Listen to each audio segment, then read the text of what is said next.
సుదర్శన చక్రం గురించి మనకు తెలుసు. త్రిమూర్తులలో ఒకరైన విష్ణుమూర్తి ఆయుధమని, త్రివిక్రమ్ అని ఆ ఆయుధం తిరిగిలేనిదని, శక్తివంతమైనదని, ప్రయోగించాక లక్షిత వ్యక్తిని సంరక్షించకుండా తిరిగి వచ్చే ప్రశ్నే లేదని, సృష్టిలోని అత్యంత శక్తివంతమైన ఆయుధం సుదర్శన చక్రం అని మన భారతీయ పురాణాల్లో ఉంది. అలాగని ఎవరైనా దీనిని ఉపయోగించగలరు అనుకోవటం పొరపాటు. ఇది కేవలం శ్రీ మహావిష్ణువునికి చెందిన అస్త్రం. ఆయన ఆయుధం అంటే ఆయన అవతార రూపాలు సుదర్శన చక్రాన్ని ప్రయోగించగలరని అర్థం. విష్ణుమూర్తి ఆజ్ఞ అయింది అంటే చాలు, ఎవరినైనా సరే సంహరిస్తుంది. దీన్ని పనిగట్టుకొని సంహరించాల్సిన విధి లేదు. కేవలం మానసిక దీక్షతోనే ప్రయోగం జరుగుతుంది. ఎవరిని సంహరించమని స్వామి దీన్ని ప్రయోగిస్తారో వారిని సంహరించి తిరిగి వస్తుంది. పురాణ గ్రంథాలు చెప్తున్నట్టుగా సుదర్శన చక్రం ప్రభావాన్ని నుంచి తప్పించుకోవడం అసాధ్యం. కాబట్టి అన్నీ ఆలోచించి ఆయన ఆ ఆయుధాన్ని ప్రయోగిస్తారు. విష్ణుమూర్తి అవతారాల్లో సుదర్శన చక్రాన్ని చివరగా ధరించేది శ్రీకృష్ణ అవతారంలోనే. ఆ తర్వాత ఈ ఆయుధ ప్రసక్తి ఎక్కడా వినిపించదు. ఇప్పుడు చక్రాయుధం ఎక్కడ ఉందో తెలుసా? మహాభారత గాథ ముగిశాక సుదర్శన చక్రం ఏమైంది ఈ వీడియోలో తెలుసుకుందాం. ఈ చక్రాయుధం స్వామి దర్జనపై అంటే చూపున వ్రేలుపై ఉంటుంది, ఉంగరం ధరించినట్టుగా. అయితే ఇది స్థిరంగా ఉండే అలంకారం కాదు, నిరంతరం తిరుగుతూ ఉంటుంది. అందుకే 4 వేదాల్లో మొదటిదైన ఋగ్వేదంలో దీనిని కాలచక్రమని ప్రస్తావించారు. ఋగ్వేదం ప్రకారం సుదర్శన చక్రం అస్త్రం కాదు, కాలచక్రం. ఆగటం అన్నదే లేని నిరంతరం భ్రమణం కలిగిన కాలచక్రం. శత్రు సంహారం చేయడానికి కాలచక్రాన్ని చక్రాయుధంగా ప్రయోగించగలరు. కాలచక్రాన్ని ముందు వెనుకకు జరపగలిగే శక్తివంతుడు కూడా ఆయనే. మహాభారత కురుక్షేత్ర సంగ్రామంలో అర్జునుడికి గీతా బోధన చేసేటప్పుడు సమయాన్ని నిలుపుదల చేసే అర్జునుడికి గీతా ఉపదేశం చేశాక తిరిగి సమయాన్ని కల్పించారు. సమస్త సృష్టి ఆగిన చోట నుంచి మరలా కొనసాగింది. శివపురాణం మాత్రం సుదర్శన చక్రాన్ని ఆయుధంగా పేర్కొంది. 100 అంచులున్న ఆయుధమని చెప్పింది. ఎన్నో యోజనాల వరకు ప్రయోగించగల శక్తివంతమైనది. ఒక యోజనం అంటే 8 కిలోమీటర్లు. సుదర్శన చక్రం విశిష్టమైనది కాబట్టి ఎంతో విపులంగా దీని గురించి ప్రస్తావన మనకు కనిపిస్తాయి. ఎంతో శాస్త్రీయంగా తయారు చేసిన శక్తివంతమైన ఆయుధం సుదర్శన చక్రం.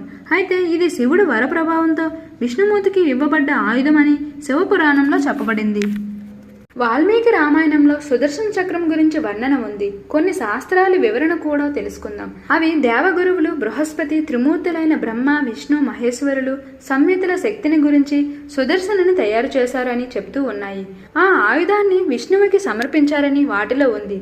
సృష్టిలో దుష్కర్మలు చేసే, సృష్టికి విఘాతం కలిగించే దుర్మార్గుల భరతం పట్టడానికి విష్ణువుకి సహాయంగా ఉంటుంది అని సుదర్శనాన్ని ఆయనకిచ్చారు.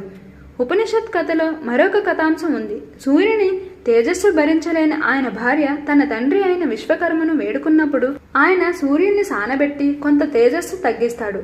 సానబెట్టిగా వచ్చిన రజనతో కొన్ని వస్తువులను తయారు చేస్తారు. అందులో ఒకటి ఈ సుదర్శన చక్రం. దాన్నే విష్ణువుకిస్తారు.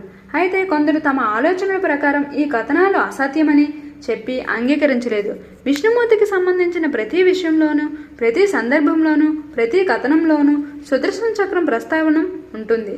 దీన్ని వేరెవరో బహుకరించారు అని చెప్పడం సరికాదు అని వారి అభిప్రాయం. ఆయన పేరే చక్రధారి. ఆయనే స్వయంగా శక్తివంతుడు అని నమ్మకం. అయితే సుదర్శన చక్రం గురించి ఎక్కువ మంది విశ్వసిస్తున్న కథనాలు మాత్రం శివుని ప్రస్తావనతోనే ముడిపడి ఉన్నాయి. రాక్షసులు, దేవతల వీరి మధ్య వైరం, తరచుగా జరిగిన యుద్ధాలు మనం పురాణాల్లో చదివాం. నిత్య జీవనం కంఠప్రాయం అవటంతో దేవతలు విష్ణుమూర్తిని చేరి శాశ్వతంగా రాక్షసులు పీడ తొలగే మార్గం చెప్పమని వేడుకున్నారు. అయితే రాక్షసులకు తమకు గాయాలు అయితే స్వయంగా బాగు చేసుకునే శక్తి ఉంది. ఈ విషయంలో శివుని సహాయం అడగాలని విష్ణుమూర్తి తలుస్తాడు. విష్ణువు శివుని వద్దకు వెళ్లేసరికి ఆయన ధ్యానంలో ఉంటాడు. ఆయన ధ్యానాన్ని భంగపరచలేని విష్ణువు శివోపవాసం మొదలు పెడతాడు. ఆయన మనసులో కలిగే సంకల్పం బోలాశంకరుడు మనస్సును చేరుతుంది. ఈ ఉపాసన కొన్ని సంవత్సరాల పాటు కొనసాగుతుంది. శివనామస్మరణ చేస్తూ ప్రతిరోజు 1000 కమలాలతో శివుని అర్జిస్తూ ఉంటాడు. ఇలా చాలా సంవత్సరాలు గడిచాక శివుడు ధ్యానం నుంచి మేల్కొని విష్ణువుని ప్రసన్నంగా చూస్తాడు. అయితే ఆయన మనసులో విష్ణువుని పరీక్షించాలని అనుకుంటాడు. ఆ రోజు విష్ణువు పూజ నిమిత్తం 1000 కమలాలను తీసుకురావడానికి వెళ్ళినప్పటికీ అక్కడ నుండి ఒక పువ్వుని శివుడు దొంగిలిస్తాడు. పూజకు ఒక పుష్పం తక్కువ కావడంతో 1000వ పుష్పంగా తన కంటిని తొలగించి పూజ చేస్తాడు విష్ణువు. శివుడు ప్రసన్నుడవుతాడు. సృష్టిలోకెల్లా శక్తివంతమైనది సుదర్శన చక్రాన్ని విష్ణువుకి ప్రసాదిస్తాడు శివుడు. ఒక్కసారి ప్రయోగిస్తే చాలు సమూలంగా దానవ సంహారం చేయగల శక్తివంతం అని చెప్తాడు. రెప్పపాటులో రాక్షసుల ఉసులు తీయగల శక్తి సుదర్శన చక్రానికి ఉందని శివుడు చెప్తాడు. శివపురాణం ప్రకారం సుదర్శన చక్రం 2 చక్రాల మేళవింపు అని చెప్తాడు. ఇవి 2 పరస్పరం వ్యతిరేక దిశల్లో తిరుగుతూ ఉంటాయి. వామన పురాణంలో సుదర్శన చక్రం మధ్య భాగం వజ్రంతో చేయబడింది అని ఉంది. చక్రం కేంద్రకాల్లో 12 ఆకులు అమర్చి ఉన్నాయి. 6 నాభికేంద్రాలు ఉన్నాయి. 12 కర్రలు 12 మాసాలకు ప్రతీకలు. 6 నాభికేంద్రాలు 6 ఋతువులను సూచిస్తాయి అని మరికొన్ని కథనాల్లో కృష్ణుడు గోవర్ధనగిరిని ఎత్తినప్పుడు ఆ దిగువన సుదర్శన చక్రాన్ని నిలిపాడు అని ఉంది. సతీ వియోగంతో ఆమె శరీరాన్ని భుజాన్ని వేసుకుని శివుడు లోకాలన్నీ తిరుగుతున్నప్పుడు విష్ణుమూర్తి ఈ సుదర్శన చక్రంతోనే సతీదేవి శరీరాన్ని 51 భాగాలుగా ఖండించి అవి భూమిపై పడేలా చేశాయి. 51 శక్తి పీఠాలని ఏర్పాటు చేశారని చెప్తారు. విష్ణు పురాణంలో ఈ సుదర్శన చక్రం ఒక తులసి ఆకు మీద మోపగలిగేంత చిన్నగా తేలిగ్గా ఉంటుంది అని వర్ణించబడింది. అంతేకాదు ఈ సుదర్శన చక్రం ఎంత విశాలం అంటే మొత్తం విశ్వమంతా దీని కింద చదవగలిగేంత అని చెప్తారు. మహాభారతం చివరిలో భరద్వాజుని వధించేటప్పుడు అర్జునుడికి సహాయంగా శ్రీకృష్ణుడు సుదర్శన చక్రాన్ని ప్రయోగించాడని కొన్ని కథనాలు చెప్తున్నాయి. ఆ తర్వాత ఏ గ్రంథంలోనూ సుదర్శన చక్రం ప్రస్తావన లభించలేదు. ద్వాపరయుగం సమాప్త సమయంలో కృష్ణుడు అవతారం చాలించేటప్పుడు సుదర్శన చక్రం కూడా భూమిలో కలిసిపోయిందని అంటారు. తిరుమల పుణ్యక్షేత్రంలో స్వామివారి బ్రహ్మోత్సవాల సమయంలో ఆఖరి రోజు స్వామివారి పుష్కరిణిలో చక్రస్నానం అనే వేడుక జరుగుతుంది. దక్షిణ భారతదేశంలోని కొన్ని పుణ్యక్షేత్రాల్లో సుదర్శన చక్రానికి ప్రత్యేక ఆలయాలు కూడా ఉన్నాయి.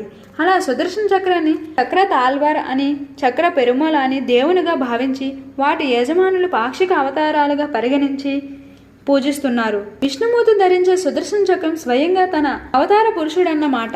ఇది సంప్రదాయం. పురాణ కథనాల ప్రకారం కలియుగంలో విష్ణువు కల్కి అవతారంలో అవతరిస్తాడని చెప్తున్నారు. అప్పుడు ఆయనకి ఈ సుదర్శన చక్రం లభిస్తుందని, అప్పుడు పరశురాముడే వచ్చి సుదర్శనాన్ని కల్కికి అందజేస్తాడని కథనం.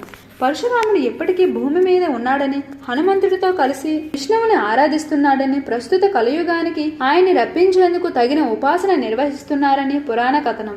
అప్పుడే సుదర్శన చక్రాన్ని భూగర్భం నుండి వెలికితీసి విష్ణువు అవతారమైన కల్కికి అందజేస్తారని కథనం ఉంది. ఈ వీడియో నచ్చితే జస్ట్ ఓ లైక్ చేయండి. ఇలాంటి మరిన్ని వీడియోస్ కోసం మా ఛానల్ని సబ్స్క్రైబ్ చేయండి. సుదర్శన చక్రంపై మీ అభిప్రాయం కామెంట్ చేయండి.